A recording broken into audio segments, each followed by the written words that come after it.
네, 작년 한 해 종교계 이목을 집중시켰던 사안이 있습니다. 바로 종교인 과세인데요. 종교인 과세 개정안이 국무회의를 통과하고 시행된 지 1년이 지났습니다. 방송을 시청하시는 많은 목회자들도 점검이 필요한 시점인 것 같은데요. 네, 오늘 뉴스 더보기 시간에는 사마회계법인 최호윤 회계사와 함께 종교인 과세 시행 1년을 돌아보고 점검해야 할 요소들을 짚어보겠습니다. 회계사님 안녕하십니까? 네, 안녕하세요. 네, 반갑습니다. 자, 종교인 과세가 시행된 지 이제 1년이 넘었네요. 네. 예, 법 개정부터 목회 현장에 적용되기까지 정말 많은 일들, 많은 마찰들도 있었고요. 네. 어쨌든 시행이 됐고 1년이 지났습니다. 네. 지난 1년의 종교인 과세 지금 어떻게 진행이 되고 있는지 그 예. 현황을 좀 짚어주시죠. 예. 그 2015년 소득세법 개정되면서 종교인 소득 항목이 처음으로 이제 세법에 규정이 됐고, 예. 2017년 12월 달에 관련된 시행령이 개정돼서 예. 목회 활동비가 비과세 항목으로 들어가고 또 종교인 소득이 간이세액표로 이 과세하도록 그렇게 되고 예. 또 인원수하고 상관없이 반기 신고를 할 수 있다.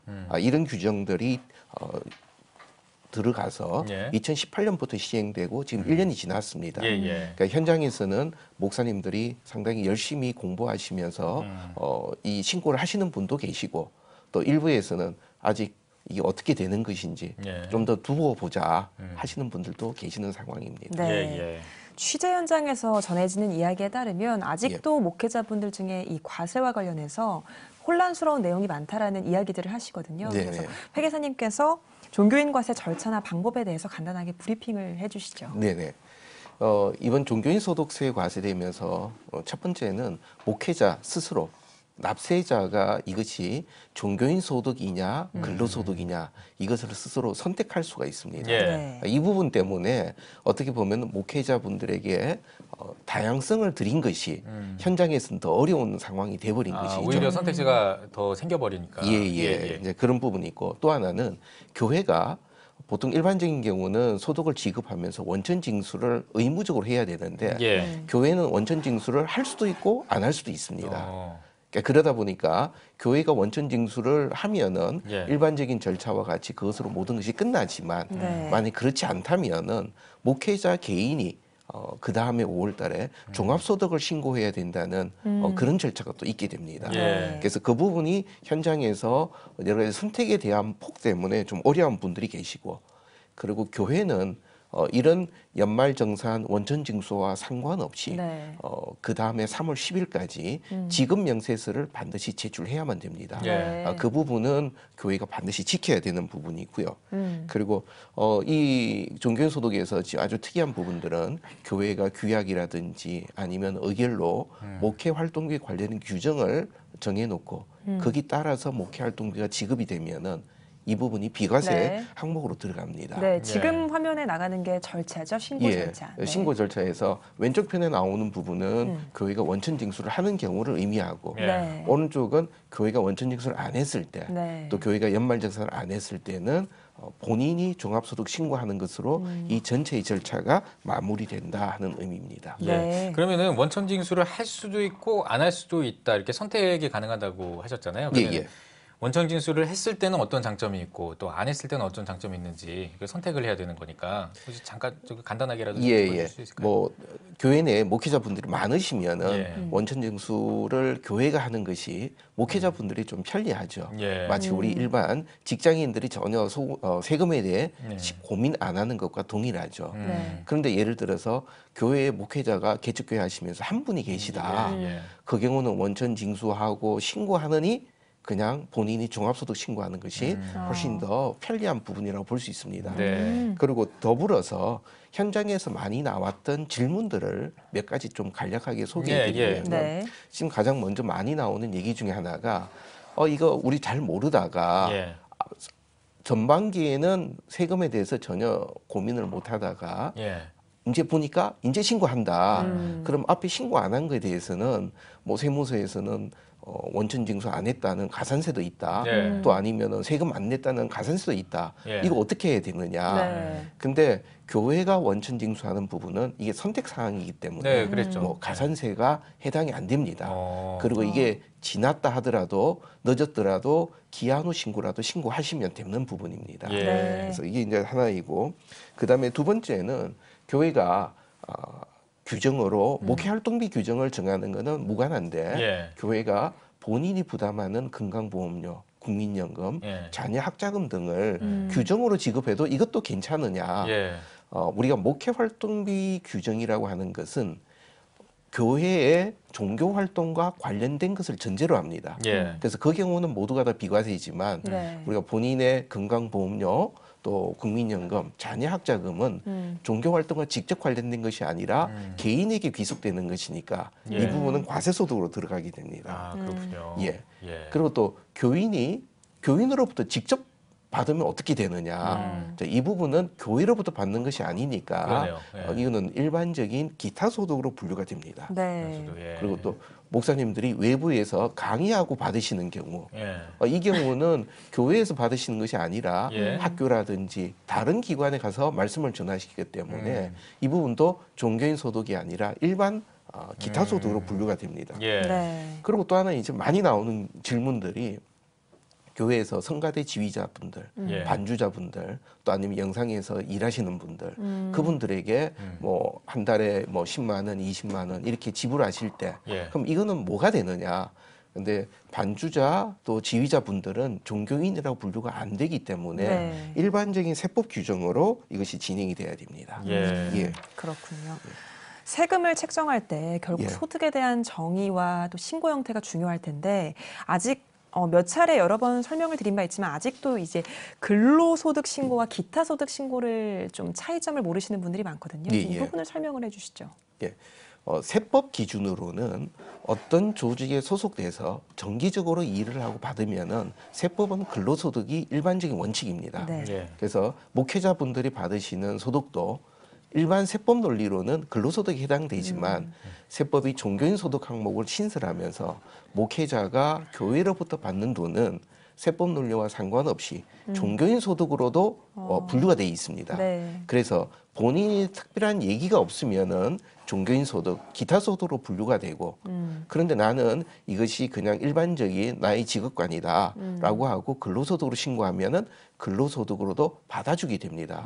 그러다 보니까 그러면 무엇으로 해야 되느냐? 예, 그렇죠. 순수하게 이것은 목회자 개인의 선택에 달려 있습니다. 그럼 앞서 말씀해 주셨던 것처럼 뭐 원천 징수를 할 수도 있고 안 할 수도 있고 이 선택 사항이고 지금 말씀하신 것처럼 또 이제 지금 이 기타 소득, 뭐 근로소득 이런 것도 그 상황에 따라서 본인에게 더 적합한 쪽으로 그렇죠. 선택을 하면 되겠군요. 예, 예. 그래서 본인이 예. 선택을 하는데 예. 이것은 1년 단위로 선택을 해야 됩니다. 아, 그런가요? 그래서 1월 달, 2월 달은 근로로 하고 예. 그다음엔 종교인 소득 이건 아니고 예. 뭐 2018년은 근로소득, 아. 2019년은 종교인 소득 이렇게는 선택이 가능합니다. 예, 예. 또 교회 내에서 A 목사님은 근로소득, 예. 네. B 목사님은 종교인 소득 그렇게 교회 내에서도 서로 다르게 선택할 수도 있습니다. 네. 네, 그렇군요. 참 이 세금 관련은 항상 들어도 헷갈리고 어려운 것 예. 같습니다. 네. 예, 예. 자, 지금 일단 1년이 지났습니다. 일단 시행이 되면서 시행착오도 많이 나왔을 것 같고요. 많은 분들이 아직까지도 또 이렇게 궁금해하시는 부분들이 많은데 그런 의미에서 이제 2년 차에 들어가는 거 아니겠습니까? 네네. 과세 시행이. 예. 목회 현장에서 짚고 넘어가야 될 교회 결산할 때 어떤 점을 좀 유의해야 될지 교회들이 이런 부분도 한번 짚어주시면 좋을 것 같습니다. 예, 뭐 어떻게 보면은 그 동안에 우리가 잘 모르고 있다가 예. 뭐 목회 활동비 규정을 만들어야 된다 이런 얘기들이 이제 처음 막 나오기 시작했죠. 예. 네. 우리가 이제 규정을 만든다, 기준을 만든다는 얘기는 교회가 가지는 어떤 가치관을 선언적으로 선언하는 것이 하나가 있고 의미가 예, 예. 또 하나는 교회 구성원들, 교회 공동체 구성원들끼리 서로 우리가 어떻게 교회의 재정을 관리하자라는 네. 원칙을 공유하고 그 원칙을 같이 지켜나가는 것 예. 그런 의미가 있습니다. 그런 면에서 이제 이 세법이 바뀌면서 예. 교회가 재정 관리도 좀 더 잘하자는 차원에서는 예. 규정에 대한 부분을 만들어서 그래서 목회 활동비 같은 경우에는 목회 활동비가 어떤 용도로 사용이 돼야 되고 또 이런 부분들은 어떤 지출하는 항목이라든지 또 개인별 아니면 연간 예. 한도가 어떻게 된다든지 예. 네. 나중에 이 비용들을 어떻게 정산하는 것이 맞을 건지 예. 이런 부분들에 대한 것들이 필요하게 되고 또 경비를 지출할 때도 대부분 교회에서는 지출 결의서에 예. 영수증 첨부 안 된 경우도 자주 있습니다. 예, 예. 왜냐하면 뭐 가까운 데 가서 구멍가게에서 그냥 사기도 하고 예. 김밥인 경우는 우리 종이 영수증 되기도 하죠. 그렇죠. 네. 예. 자, 그런 경우들이 있을 때 일단 기본적으로는 교회가 하나님과 또 교회 공동체 앞에서 예. 청지기로 관리한다는 차원에서는 실제 발생된 경비들 그것들이 그대로 있었던 내용들을 교회에 보고되도록 하고 네. 또 교회가 사용하는 계정 과목조차도 실제 그 성격들을 파악할 수 있도록 해야만 됩니다. 예. 교회가 가장 큰 그 위험은 모든 계정을 구제비, 선교비, 장학금 이런 항목으로 표시하고 싶은 유혹이 생기죠. 예. 네. 그냥 그렇게 하면은 교회가 잘 하는 것 같죠. 근데 그 부분은 우리가 엄격하게 한번 따져봐야 될 부분입니다. 알겠습니다. 네. 그리고 그 이 세법이요. 이게 매년 개정되나요? 자주 개정이 되지 않습니까? 예, 예. 혹시 이 그 종교인 과세 관련된 이 세법도 좀 어떻게 2018년과 2019년이 좀 바뀐 게 좀 있습니까? 어떻게? 이번에는 지금 바뀐 것이 없습니다. 아직까지는요? 기존에 지금 바뀌려고 얘기 나왔던 것은 예. 교회가 지급 명세서 제출을 안 했을 때 부과되는 가산세를 2년간 유예시켜 준다는 규정을 예. 1년으로 단축하려는 것이 이번에 논의가 됐다가 논의가 됐고 없었던 걸로 그냥 아, 끝났습니다. 그러니까 아직까지는 이제 뭐 예, 변동이 예, 없습니다. 작년이랑 동일하네요. 그러니까. 네네. 예, 네, 예. 알겠습니다. 제가 알기로는 또 회계사님께서 비영리 기업이랑 단체들을 위한 세무 달력을 제작하셨다고 네, 들었는데 네. 아마 이 교회들이 운영하고 있는 NGO나 기독단체들한테 세무 상식 같은 걸 좀 전해주기 위해서인 것 같거든요. 예, 예. 어떤 것들을 좀 알아두면 좋을까요? 비영리 단체들이 생각해야 되는 가장 큰 거는 보통 좋은 일 한다는 생각을 많이 합니다. 예. 실제 좋은 일 하시는 네. 경우들이고요. 그런데 비영리 단체는 이런 사업을 한다는 전제로 설립 허가를 받았기 때문에 좋은 일이 중요한 것이 아니라 예. 설립된 목적에 따라 사업을 해야만 됩니다.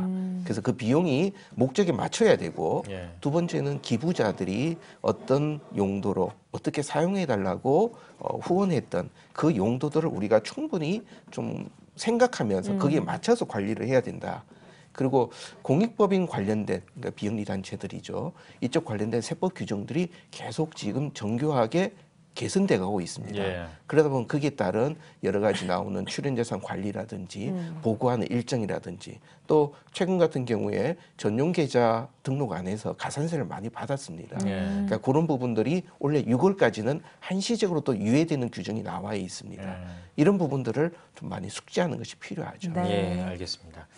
참 종교인 과세가 시행되기까지 많은 일들이 있었고 어쨌든 1년이 지났고요. 또 이 과세를 하는 이유가 또 성도들이 하나님께 낸 이 헌금을 예. 잘 투명하게 관리하자, 잘 쓰자 이런 의미일 텐데 회계사님이 보시기에 예. 이 건강한 교회 재정 관리를 하기 위해서는 어떤 곳에 이제 지향을 해서 좀 나가야 될지 이 부분 한번 짚어주시면 좋을 것 같은데요. 종교인 소득 때문에 교회 재정에 대한 관심이 상당히 높아졌습니다. 예. 근데 저는 이 종교인 소득 세법 개정은 단순하게 세법 개정이 아니라 예. 그러니까 교회가 교회의 언어로 세상을 대하지 말고 세상의 언어를 알고 교회가 세상으로 좀 더 다가가라. 마치 예수님이 하늘에서 십자가에 죽기까지 내려오시면서 우리에게 다가오신 것 같이 조금 더 교회가 다가가라는 그런 요구가 세법으로 드러난 것 아니냐 네. 하는 의미를 좀 생각해 봅니다. 네. 그러니까 그런 관점에서라면은 우리가 교회 안의 논리가 아니라 일반적인 관점, 그러니까 사회가 보는 공유하는 기준들 예. 이런 기준으로 우리가 좀 개선이 돼야 되고 네. 이 종교인 소득 잘한다고 교회 재정이 건강하다라고 얘기할 수는 없습니다. 그런가요? 단지 이것은 하나의 출발선에 불과하기 때문에 네. 이것 자체가 우리가 세상과 소통하는 통로로 이해하고 또 세금에 담겨 있는 하나님 사랑에 대해서 우리가 충분히 고민하면서 가는 것이 예. 이것이 재정 관리의 출발이라고 보입니다. 예. 네. 자, 그리고 이제 많은 분들께서 이제 종교인 과세 때문에 또 헷갈려 하시고 할 텐데 혹시 이 종교인 과세와 관련돼서 좀 어떻게 도움을 받으려면 어떤 좀 채널을 이용하는 게 좋을지 한번 추천해 주시는 분들이 있다면. 지금 피텍스라는 예. 웹사이트가 개발이 돼서 예. 종교인 소득세 신고는 하고 싶은데 예. 이거 하려면은 본인들이 소득세 계산도 하고 네. 또 세무서에 홈택스에 들어가서 신고도 해야 되는데 이 부분들이 세금에 대해서 안 해본 목사님이 어렵습니다. 어렵죠. 예. 그래서 피텍스 가입하셔서 예. 교회의 목회자분들 또 관리하시는 행정사무직들 등록하고 매월 사례비 예. 급여 등록하고 마감시켜 주면은 거기에 연결돼 있는 세무대리인들이 예. 국세청에 신고를 대리해드리고 그리고 납부서들을 그대로 본인들이 다운받아서 네. 세금만 내면은 예. 이 절차가 완료되도록 할 수가 있습니다. P택스라고 하셨나요? 예. P택스요. 예, 예. 회계사님 대담을 마무리하기 전에요. 지금 방송 보시고 계신 분들 중에 지금 당장 아무것도 안 한 목회자분들이 계시다면 예, 어떤 예. 것부터 해야 되는지 간단하게 요약을 다시 한번 해주시겠어요? 예. 지금 전혀 안 하신 경우다 하면은 올해 3월 10일까지 교회가 목회자분들에게 지급했던 그 지급 금액 네. 개인별로죠. 네. 개인별 지급 금액을 정리한 내역을 보통 지급 명세서라고 표현을 합니다. 예. 그 지급 명세서를 3월 10일까지 세무서 제출하는 것. 네. 그것이 가장 첫 번째입니다. 네. 네. 그런데 그것을 제출하기 이전에 교회가 일단은 홈택스에 가입이 돼 있어야 되죠. 고유번호 받고 홈택스 가입하시고 그래서 그 자료가 끝나는 것이 2018년에 대한 마무리가 되고 예. 2019년부터 새로 시작하실 때는 우리가 이것을 매월 신고를 어떻게 할 것이냐 원천징수 신고를 할 것이냐 아니면 목사 개인이 하도록 할 것이냐 하는 부분을 결정해서 선택하시고. 예 교회가 신고하시겠다면은 매월 단위로 신고하시는 방법들이 있습니다. 알겠습니다. 마지막으로 한국교회 성도님들께 한 말씀 부탁드리고 대담 마무리하겠습니다. 예, 이 종교인 소득세에 관련돼서 언론에서도 상당히 관심이 높습니다. 예. 사회가. 그러니까 그 얘기는 결국은 종교인들이 어떤 관점으로 세금을 대하느냐.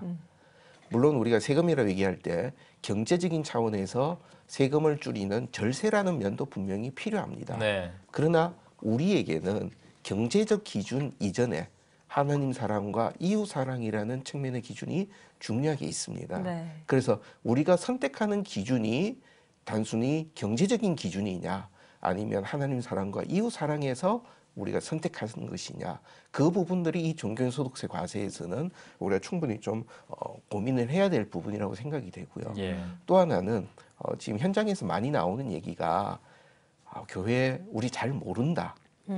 이 현실입니다. 네. 그러나 우리가 모른다는 얘기를 갖고 사회 보고 우리가 모르니까 당신들이 우리를 이해해달라. 그러니까 이런 관점이라면은 사회가 우리와 소통하는 것이 아니라 우리를 이상한 집단으로 보게 되죠. 우리 내부에서 더 많이 공부하고 우리가 사회를 끌고 가고 우리가 사회를 이해하는 차원으로 우리가 좀 변화돼서 그래서 사회를 품는 마음으로 하나님 사랑을 전할 수 있었으면 하는 바람입니다. 네, 알겠습니다. 네, 오늘 뉴스 더보기 시간에는 삼화회계법인 최호윤 회계사와 함께 종교인과세 시행 1년을 돌아봤습니다. 회계사님 오늘 귀한 말씀 고맙습니다. 네, 감사합니다.